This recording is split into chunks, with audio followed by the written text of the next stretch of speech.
Thank you everybody for coming. My name is Mike Saliba and I'm going to be doing my presentation on the Panama Canal's power and effect on world economics and geopolitical issues. I'm going to be focusing mainly on the late 19th century through the 20th century, and my goals are to have you leave with an understanding of what the Panama Canal is and its effect on world economics and geopolitical issues between Latin America and the United States. My interest in this topic really stems from when I was a little kid, and I always wanted to learn everything I possibly could on American history. Many people don't know the history of the Panama Canal, but know what the Panama Canal is, and I thought that was really interesting, and I think it would be valuable to share that with you and really important. Some key questions I'm going to try to answer during this presentation are: how did the construction of the Panama Canal reshape world economics and the shipping industry? And how did the construction of the Panama Canal influence geopolitics between Latin America and the United States? Here is a map of the Isthmus of Panama, where the Panama Canal is. The Panama Canal spans 50 miles across the Isthmus of Panama, and it began construction in 1881 by the French until the U.S. took over in 1904, eventually finishing the project in 1914. Initially, Panama was a territory of Colombia, and at the deepest depth of the Panama Canal, it is 43 feet deep. It operates on a lock system to maneuver through the different water levels of the sea and then the lakes in Panama. The canal's beginning. So the French were the ones who initially designed and began construction on the Panama Canal. When the French began concepts of a canal, they established an organization called the French Committee for Cutting the Interoceanic Canal. This was established in 1875. On the right photo is Ferdinand de Lesseps. He was the leader of the French Panama Canal project and had previous experience when he dug the Suez Canal in Egypt, which spans 120 miles, more than twice the size of the Panama Canal. On the left is Lucian Napoleon Bonaparte Wise. He's a grandnephew of the great military leader and Emperor Napoleon Bonaparte. And Wise proved a vital piece in the French attempt to build the canal because of his political and diplomatic efforts. He spent months wandering over the Panamanian countryside, then returning with a clear vision of how exactly they were going to build the canal. When Wise had a plan, he went to the Colombian government and negotiated a treaty for the rights to build the canal, and on March 20th, 1878, the treaty known as the Wise Concession was signed, and it granted exclusive rights to the French to build an interoceanic canal. This agreement allowed the French to control the canal for 99 years. The French began construction in 1881, but after 50 million cubic meters of earth being removed, the attempt by the French to build the canal had failed in 1889.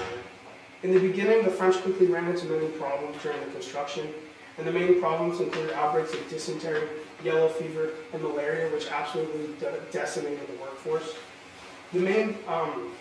The inhospitable tropical climate proved to be a monster in itself, and an estimated 3/4 of the French engineers who joined the set on the mission ended up dying within 3 months of arriving. There was death everywhere, and death could be seen in a multi-ton boulder crushing somebody or a tiny mosquito carrying malaria. Most of the dead were workers from the Caribbean, such as Antigua, Barbados, and Jamaica, and the French spent approximately $278 million, and the word Panama quickly became synonymous with failure and fraud, as thousands of French investors have lost all of their money. So the United States involvement. After the French failure, the United States and Theodore Roosevelt, the president from 1901 to 1909, realized the opportunity to establish American dominance. Teddy Roosevelt's Big Stick policy was introduced during his presidency, and it asserted U.S. dominance when it was considered, quote, the moral imperative. The Panama Canal was a favorite idea by Teddy Roosevelt, primarily because of its military advantages, but also its contribution to the Big Stick policy. The canal gave the United States and Roosevelt more power if they were able to control it, and in a presidency of imperialism, the Panama Canal would add to Roosevelt's achievements. The United States attempted to form a treaty with Colombia called the I-Iran Treaty. This treaty would allow the United States to have control of the canal zone and continue the construction. The Colombian government however, could not agree to these terms, and they did not end up allowing the United States to dig. After this rejection, and during rising tensions between Colombia and Panamanians, a French engineer and lobbyist by the name of Felipe Varilla became Panama's voice in Washington and asked for United States support in the battle for Panamanian independence. Varilla is the man on the right. Teddy Roosevelt was determined to build the canal, so when Colombia rejected this treaty, the United States decided to stand with Panama against Colombia for Panamanian independence. And on November 3rd, 1903, the rebels, with support from the United States, launched their coup in Panama City. In November of 1903, Teddy Roosevelt sent American battleships to the coast of Colombia as the Panamanian Revolution unfolded. The warships effectively blocked Colombia from moving additional troops into the area to suppress the Panamanian uprising. Within a week, Roosevelt immediately recognized the new country of Panama and offered the same terms that he had offered Colombia previously of $10 million of the purchase of the rights to build the canal and construct it, and then $250,000 rental fee yearly. With the collaboration of Varilla and Teddy Roosevelt, the I-Varilla Treaty was signed on November 18, 1903, which concluded the terms of the United States acquisition of the canal zone, and it allowed the United States to fortify and control the area. Once the Panamanian victory was secure, the construction of the Panama Canal could begin, and began in May of 1904. John F. Wallace, an American engineer, was chosen to lead the construction of the canal, and he was in charge from 1904 to 1905. When John finally got to Panama, it proved to be harder than he could have ever imagined. The beginnings of the canal were covered in old, rusted French digging equipment that they had left there after they went bankrupt and quit the project. The digging equipment would have to be removed before the United States could begin any construction at all. The second leader of the project, John F. Stevens, introduced the lock design, which allowed for better transportation through the Panamanian terrain. This design was significantly more advanced and plausible compared to the French sea-level design, and it asserted American engineering dominance over France and Europe, contributing to Roosevelt's campaign of American dominance and imperialism.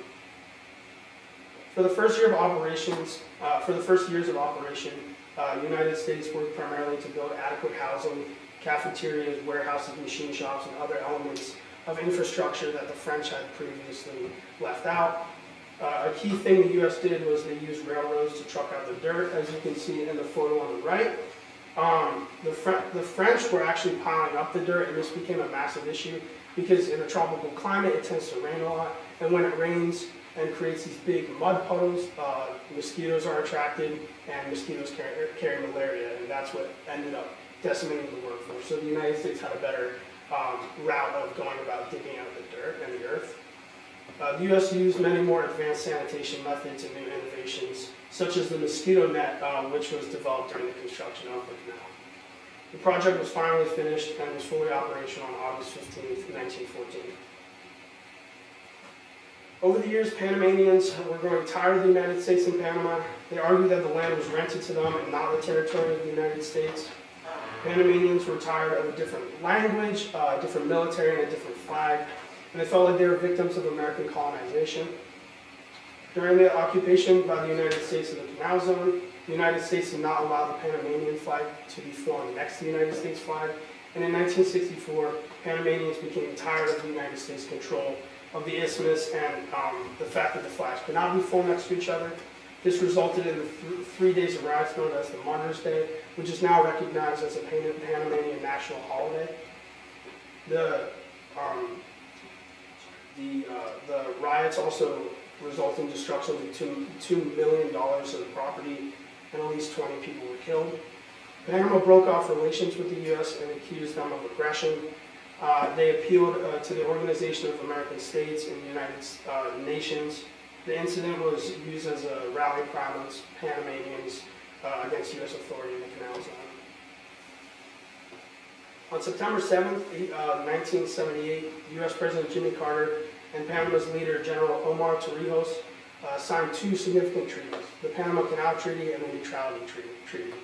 These treaties represented steps in transferring the control of the canal and the canal zone to Panama.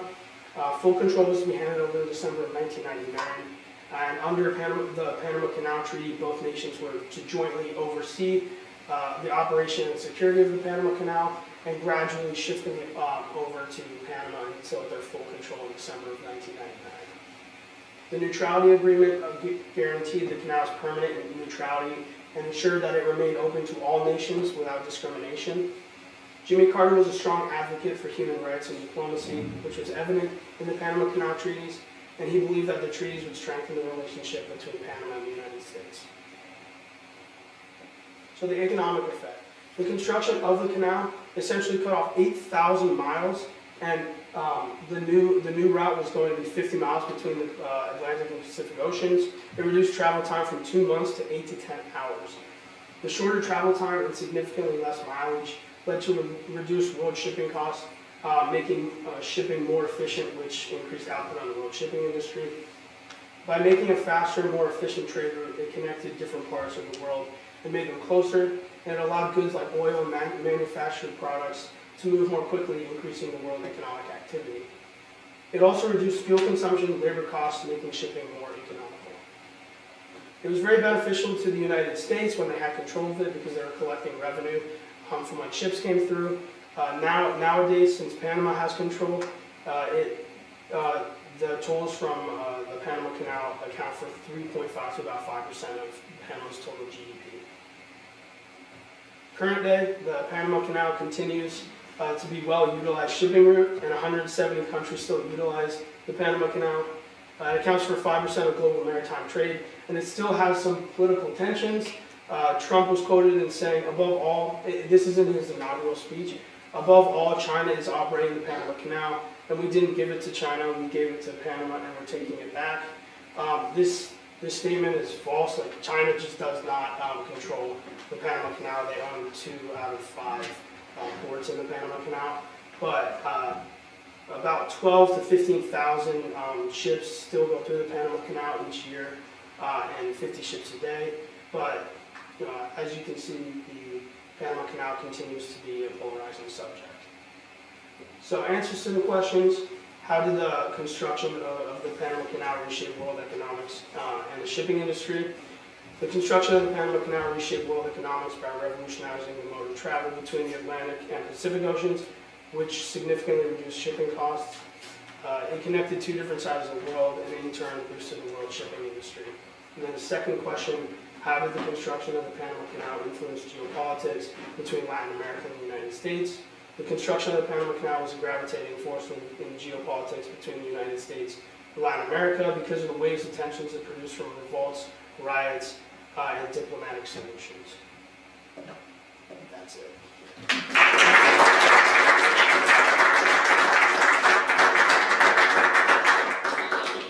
All right, any questions? I know you said the Panama Canal was finished being built in 1914. It's also the same year that World War I started, so is there any overlap or impact between the 2? Yeah, so I actually did look at this a couple times in my research. The World War I kind of made people overlook the finishing of the construction of the Panama Canal, but in terms of the Panama Canal actually having an effect on the war, it didn't really have much of an effect, but the United States did utilize it for just shipping supplies between the oceans. So to answer your question, it wasn't really like that impactful in the war. Yeah. Good job. I know this isn't really part of your project, but I know that I read something about climate change impacting the Panama Canal. Did you read anything about that? Unfortunately, I The didn't. future of it? No, I didn't really read much on that, but that's the cool thing about the Panama Canal is like there's so many things a part of it that, I mean, it's hard to just, I wanted to talk about so much that I couldn't, but that's the cool thing about the Panama Canal is that you can go so many different ways with it. Thanks for the question. I'm curious if you have a sense of the way people in France view the way you characterize it as a failure. Like, do they have a way of spinning that from their perspective? I'm not sure exactly how the French response to the failure. I just know that it was a big upset and a lot of French investors lost all their money. And many people looked at it as a failure. I'm sure that if there was a narrative to try to spin it and make it look like a certain way, people still overlook that because of all the money that was lost. So you talked about this, but the Panama Canal. So I didn't know that the United States had helped the Panamanians seek independence, which is really cool. So, and then you also talk about how then later Panama was like, we're gonna take it back. So how did the Panama Canal fit into indigenous narratives of U.S. imperialism, being oh, we're gonna change this land and make it work for us? Did you look into that at all? Yeah, I looked into that a little bit, and it kind of answering your question. I don't have an exact answer, but kind of relating to that. I knew that just in my research, that Panamanians became really tired of the United States because they kind of felt militarized because they saw the United States military. And as I mentioned before, they didn't allow them to fly the Panamanian flag next to the American flag, which seemed like why are you trying to divide us when you made our country free? And they were just trying to control the canal zone for so long, and kind of in a way make it a United States territory, even though it wasn't. And the Panamanians claim that this land was rented to you. It's not your land. This is not your territory. So I hope that answers your question.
Do you have notes? Is that it? That you wanted in the extendo?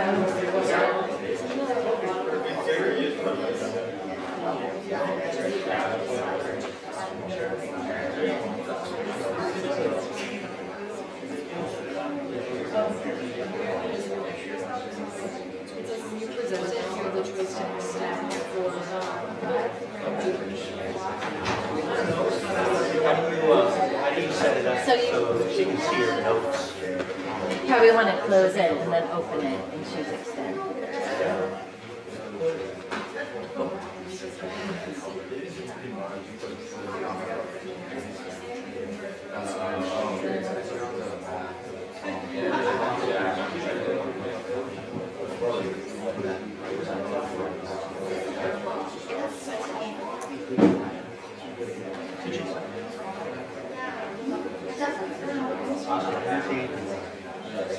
Really? Yeah, so just talk to them about yourself. Like tell some jokes.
All right, ladies and gentlemen, have a seat. We'll get started with our next presenter. Good afternoon, everyone. My name is Ruthie Butler, and today I'm going to reveal to you all how art has captured some of the most significant moments in history. I'm very excited to show all of you why I am so interested in this topic and how vital it is to appreciate art.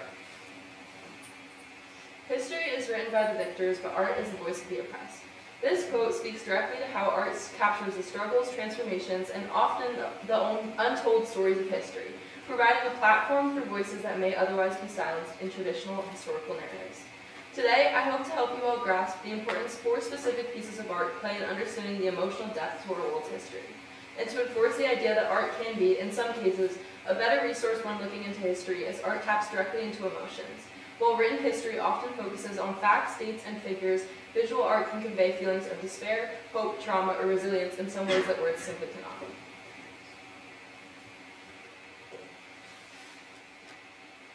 This is the first piece that I will be talking about today, and it is actually where my initial interest in this topic sprung. My great-great-grandmother, also known as this artist, Elizabeth Thompson, and her painting The Roll Call is the whole reason that I am here today. In 2018, my family took me to the Royal Academy of Art to see this piece. If I'm being completely transparent, at the age of 10, I probably didn't really think very deeply into the meaning of this piece, but I was definitely interested. It's very important to think about how Thompson's realism and detail are portrayed in this piece. She researched the uniforms, weapons, and the aftermath of battle to ensure historical accuracy when painting. The level of detail in the soldiers' expressions, their posture, and the scene's overall composition showcased her mastery of realism. This is very important to note before seeing the piece, as the historical references to the Crimean War are just as true as what the painting conveys. It was specifically made to portray the aftermath of the Battle of Inkerman, where soldiers were called to account for their status after the fighting was over. This is While I'm describing this painting, I urge you to look as closely as you can to completely grasp the meaning. This painting shows soldiers, many fatigued and wounded, standing in the snow while an officer calls their names. It shows a post-battle formation, which is different from the typical depictions of pre-battle readiness.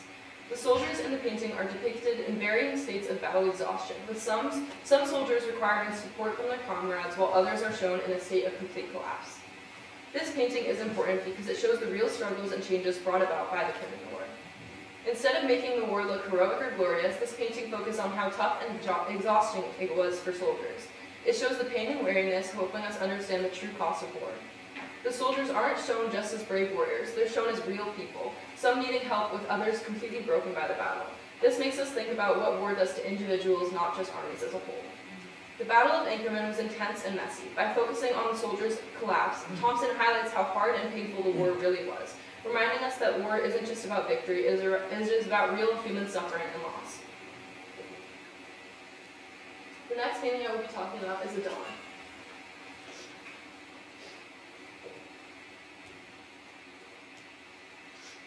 The Dawn was made in 1914, and it depicts a mass of French soldiers moving swiftly through windy city streets during World War I.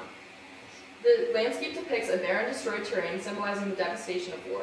The soldiers are shown as faceless silhouettes, highlighting the dehumanization and the loss of identity brought in war. Nevinson captures the harsh realities and psychological scars of war, making a powerful anti-war statement.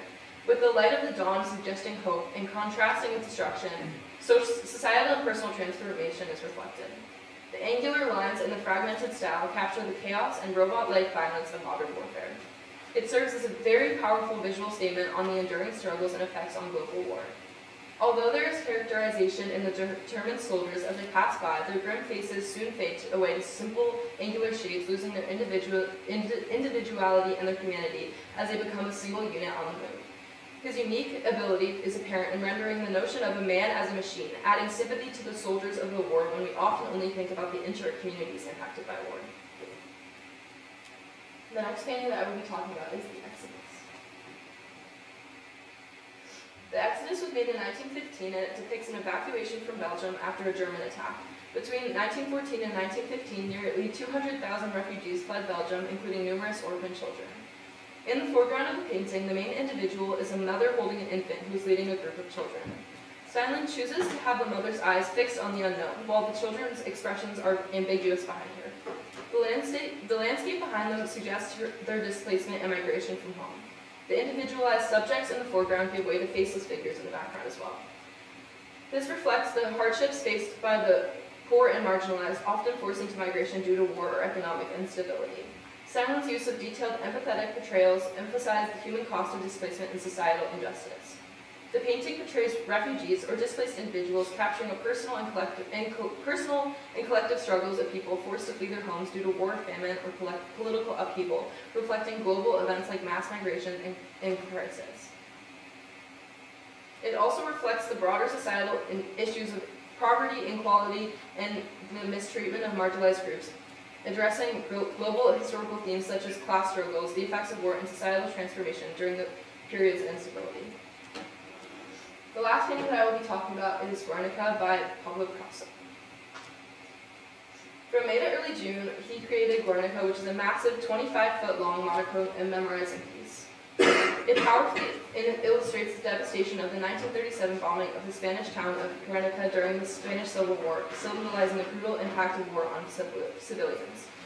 The fragmented, distorted figures and chaotic composition capture the violence and disorder of war, showing the emotional and physical suffering of innocent victims caught in the conflict. While based on a specific event, this piece transcends time and place, becoming a universal symbol of the atrocities and human costs of war and conflict worldwide. Picasso's innovative use of cubism and surrealism transforms traditional war imagery, making Guernica a revolutionary piece that redefines how art can capture historical and political turmoil. The painting serves as a powerful anti-war statement, just as A Dawn by Nevinson does, transforming the role of art into a vehicle for political commentary and activism, urging viewers to reflect on the consequences of violence of war. These four pieces serve as very powerful reflections of the profound impact war and other significant changes in history have on individuals and societies, capturing the trauma, loss, and transformations people face as our world is continuously challenged. Throughout history, artists have often served as witnesses to the struggles and horrors of war. The emotional depth conveyed in their works allow viewers to not only reflect on these events, but to understand the personal and collective experiences behind them. Thank you.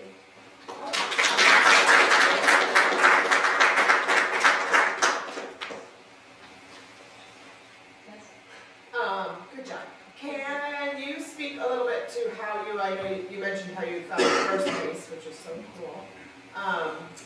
Then how did that direct you to the other pieces? Because there's so much on it, right, that you could have chosen. Why did you choose what you chose? I mean, I specifically am focusing a lot on World War I and World War II when looking into pieces, just because I think that they're very significant events, and there was a lot of art that emerged then. I also think that the differences from the roll call and the other pieces that I showed, especially in the modernist techniques, are very vast, and I kind of wanted to look at different pieces rather than following the same kind of pattern of art, because I think that there are a lot of realistic art when looking into war, but I think that it's also interesting to think deeper into ones that may seem more modern and the angles I don't know, yeah. I hope that answers your question.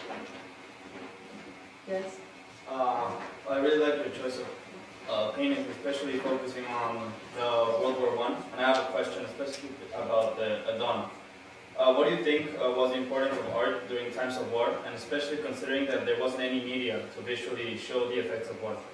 I think that having the painters have these arts being made during difficult times not only shows like gives a branch to people to see something that's maybe more positive than what's going around them. But I think that it also, like, as I was saying earlier, I think that it also serves as a really different way than rather just written history looking back into these events, but like, kind of you can look deeper and have your own personal interpretations of like the art when looking back. And I think that honestly, in my opinion, like when looking back into history, a lot of written works are based off of interpretation, and I think that art is another way to kind of prove that point, but also like, direct in a different way.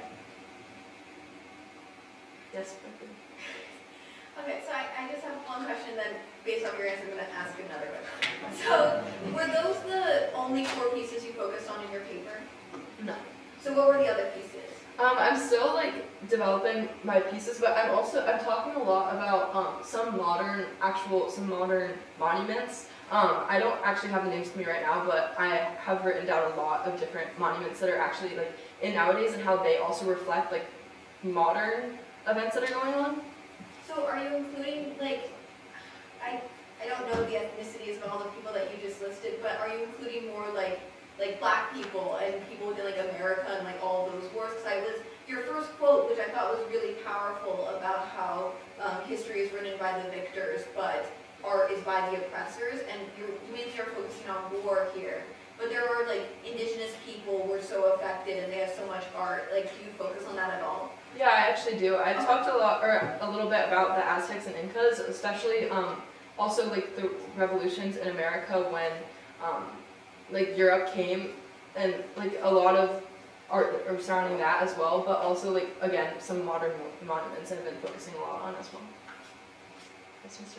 Ruth, you were right in the where your focus for today was sort of the coming of modernity into where we are. So did photography change the art that was available, or did you notice any shift there, or did you get a chance to look at any of that? I actually did read a little bit about photography, and it, again, is especially in more modern writing that I've read about my topic. But I've mostly been focusing on paintings rather than photography, but I think that music and photography as well has popped up in my research, and they've also been seen to be very significant examples of this. Thanks.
All right, we'll get started with our final T2 Scholars presentation. Hi everyone, my name is Cici Tao, and I will talk to you about how women's rights changed during the Mao era through the promotion of marriage rights today. Women hold up half the sky. Mao Zedong, People's Republic of China's first chairman, famously stated this quote in the late 1950s. And for this quote, China and Mao is often praised for their progressivity, including by the famous feminist Simone de Beauvoir. Thus, I want to delve into this topic further to discover how much women's rights changed under the CCP. So by the end of today, I want you to understand women's status pre-Mao, and what the CCP intended to achieve during the Mao era. Third, how effective this change was. The irony of the status of women in ancient China is that they were outsiders within their family, but they were only allowed to stay inside in their entire lives, and women were physically restricted within the house. They were physically restricted through a process called foot binding, which is basically tightly binding their feet and breaking their bones and restricting growth to create the small arched lotus feet, idealized for beauty and status. This physically disabled women, ensuring they were dependent on men. For over 2,000 years, since the Zhou dynasty, the only way people got married was through arrangements made by their parents. 95% of the marriages were arranged. And marriage was not only a tool for men to assert control, but was also a way for their natal families to make economic bargaining through their daughters, reducing women to commodities. And this is shown because her husband's family is literally required to pay a bride price, signifying that women were literally sold without a choice. The three obediences are a set of cultural rules that women in ancient China had to follow, which stated that she had to obey her father before marriage, obey her husband during marriage, and obey her son if her husband dies.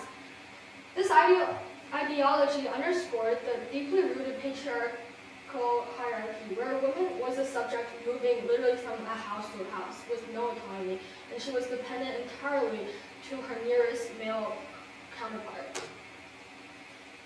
The 7 grounds for divorce allowed a man to legally divorce his wife if she failed to meet certain conditions. Its use started in the Han Dynasty and remained statutory law until the Mao era. The 2 key roles that I'm going to cover today is first, failure to bear a son. This shows that women were literally just objectified as vessels for her husband's family's continuation of their ancestry, and she was just used as a tool for reproduction. And the second role I want to cover is gossiping or speaking too much. This restricted women's voices and ensured that they were silent and submissive and had no voice.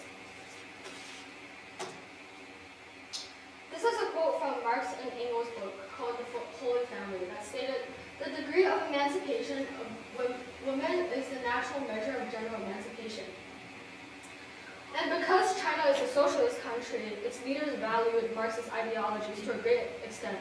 So today I will be arguing that through marriage law reform in the Mao era, women's rights expanded within the framework of state-led patriarchy, as the abolition of feudal marriage practices granted women legal autonomy and their participation in the workforce and government increased. However, we must also ask, was this true liberation or was this state-imposed utilitarianism? The CCP embraced the ideologies of this quote, as seen in the marriage law of 1950, which was the first law passed by the PRC. This demonstrates that women's rights were a priority for the new government. And to observe the changes brought by this law, I will focus on 2 key articles from the original document of the law. The first article is Article 1, and the first sentence of the first article of the first law of the new China abolishes male superiority over females legally.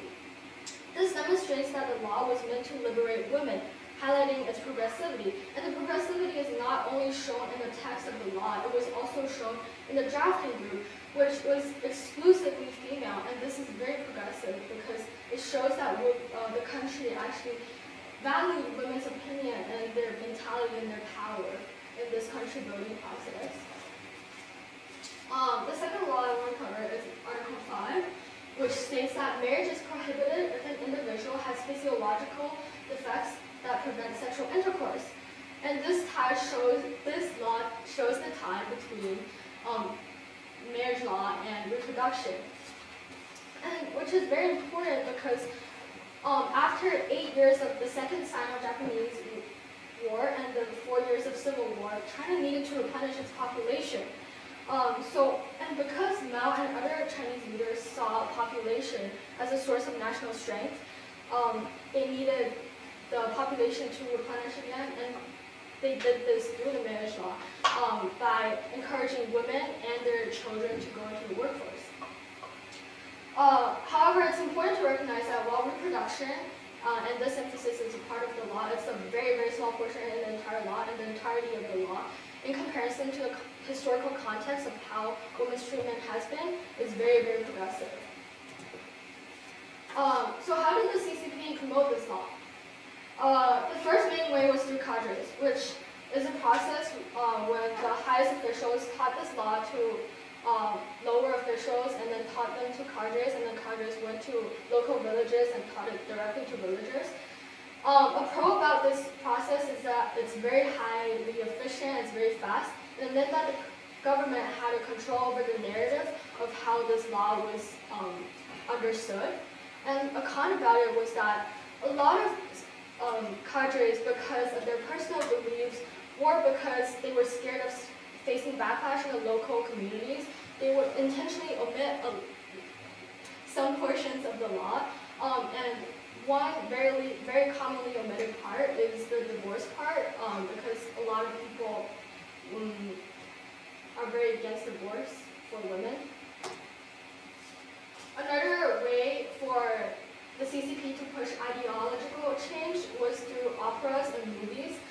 And the most popular and famous one back in the day was Liu Chao, which is about a woman who was arranged to marry a man, but she wanted to search for free love, and she fell in love with this man, only to find out this was originally the man she fell in love with. She was arranged to marry anyways, so she was able to marry him in the end.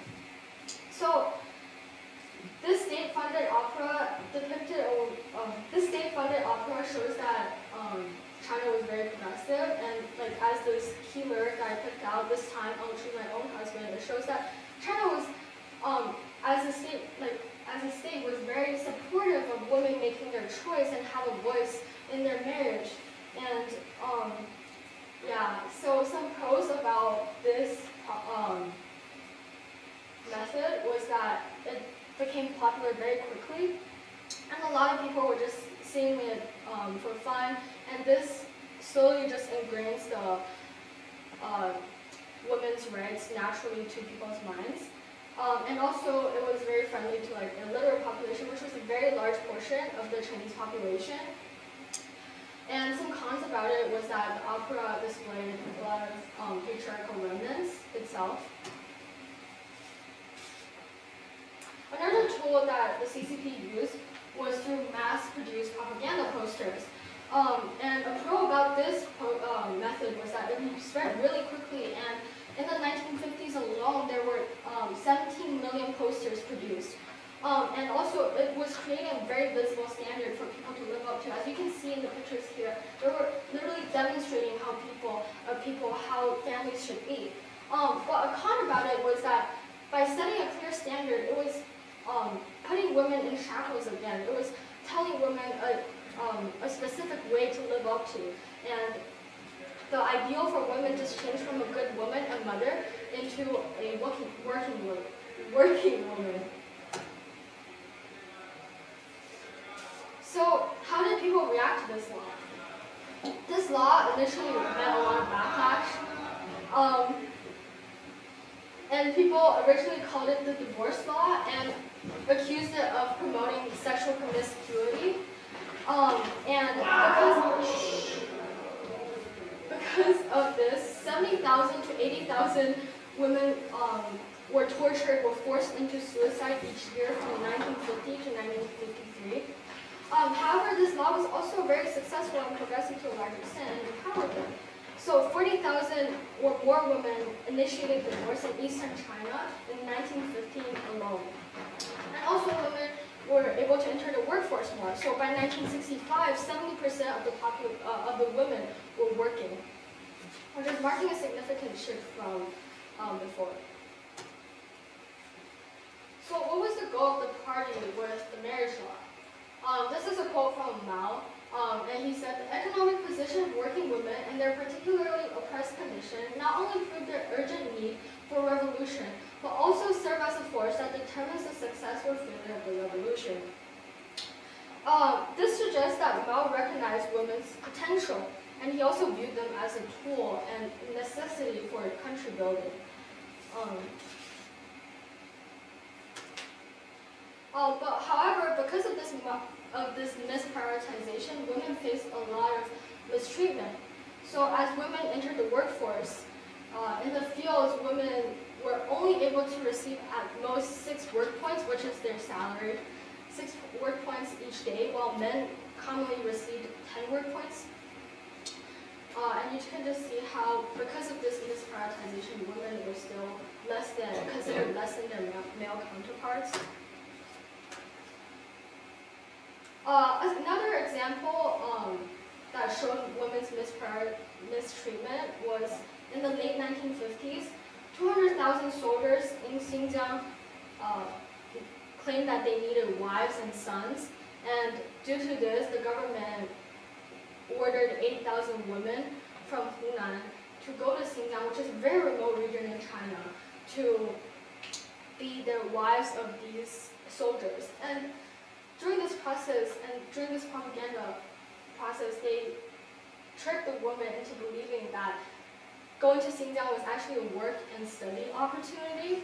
So these women, with a lot of hope, just went to a remote region to be people's wives. And you can see how, because this is because of the country's prioritization of country building over lifting up women. So women, at least, although women held up half the sky was built for men.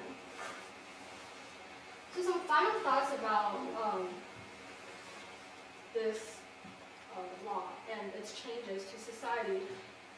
The 1915 marriage law laid the foundation of gender equality, but enforcement was inconsistent due to cultural resistance.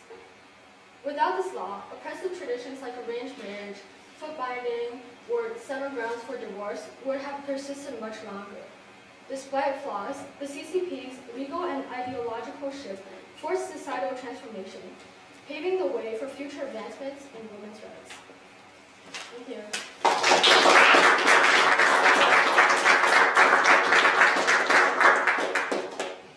Yeah, Oscar? What is the role of the Republic of China in this shift? The role of Republic of China, I didn't look at that at all. I'm sorry. If I have more time, I will look at it. But also, like, the marriage laws, 1950 is purely made by the People's Republic of China. So they didn't really have anything to do with it at all, I think. Rika? Rika. So I remember you mentioned about opera and how they have that patriarchal element, but can you elaborate on it?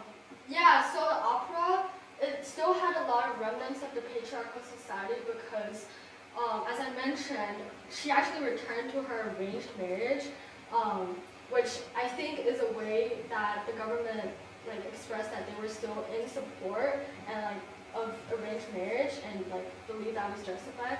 And also, when she fell in love with the man that she liked, she wasn't able to take any action for it, and the only person who took action throughout this whole process was the man's father. And I think because of this passivity of women, you can see the CCP still believes women are more inferior and passive. Yeah, Carter. Were the majority of women in China in favor of the law? Sorry? Were the majority of women in China in favor of the law? Well, I'm not very sure. I didn't look at a lot of private accounts of the women, but I did talk to a woman that was born around that time, and she was constantly talking about how Mao was very supportive of women, and because of Mao, they're able to have a better life. I want to show you this poster from the first page.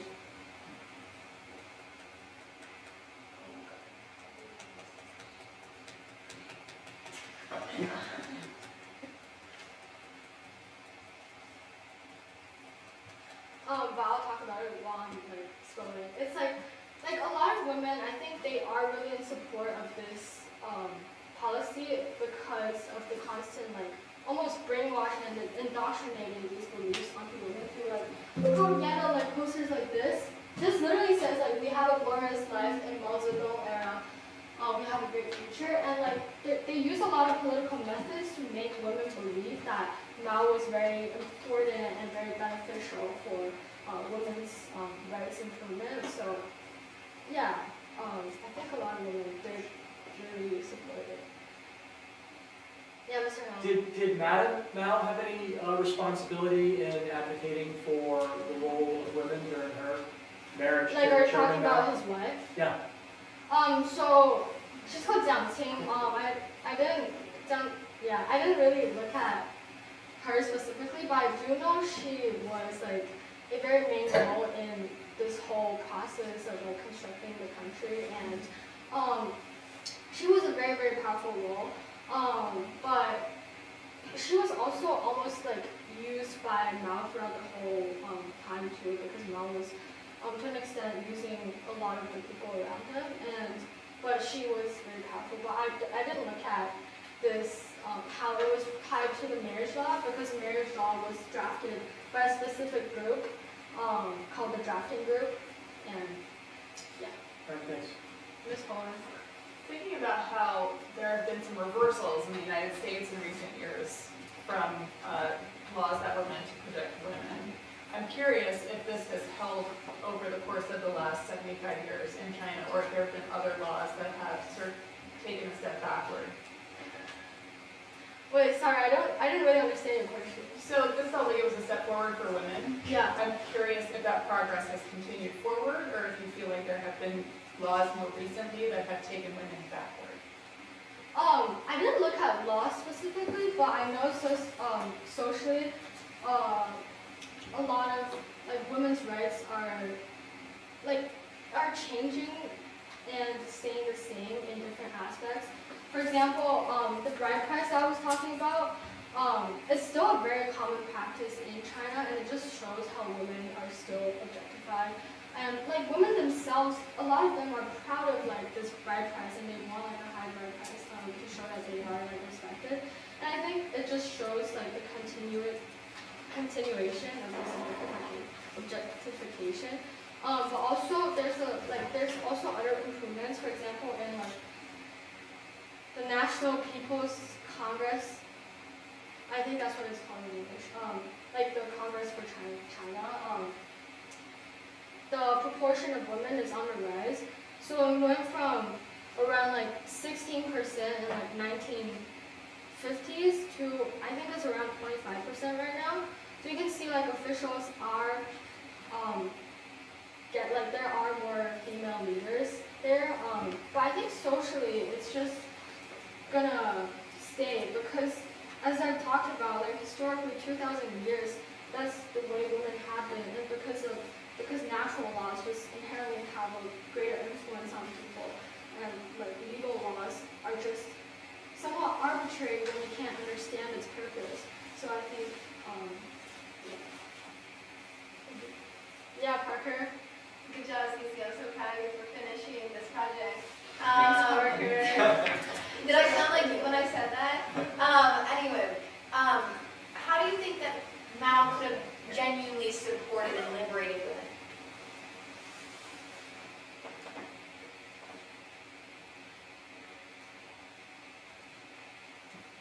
I think by not,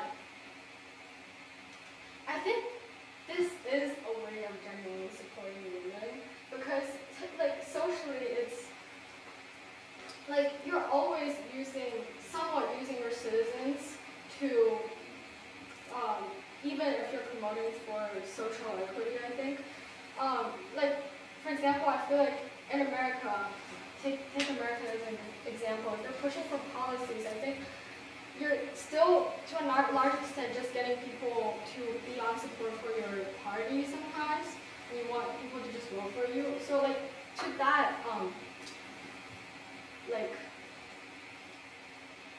I don't know the word for it. Like, because of that, I think a lot of policy change is utilizing people. But I think it's because, like a lot of faults that the Communist Party had, I think it wasn't because they were using people, it was because they didn't understand how like women's rights work before they started implementing these policies. Like for example, like women still receive less work points. I think that's an issue with like misunderstanding. So yeah, I do think this was a really like progress. It's been done forward. Do you expect a female party leader in your lifetime? Probably not. I don't think so. I think it's quite. Yeah, I think China is quite like male-based, and I think it's honestly tilting back right now, like to be more male-based. I think because in this era, in the Mao era, they just needed a larger workforce so bad that they wanted women to come like, outside of the houses. But I think because the economy is developing and because like social standards are changing again, like for China, women are not expected to just be a good worker anymore. Women are expected to like almost somewhat coming back to their original standard. Like they're expected to go back home and be a good wife and have children. I think because of that, women are like it's somewhat like going back right now. So I don't expect like women leaders in my life. All right.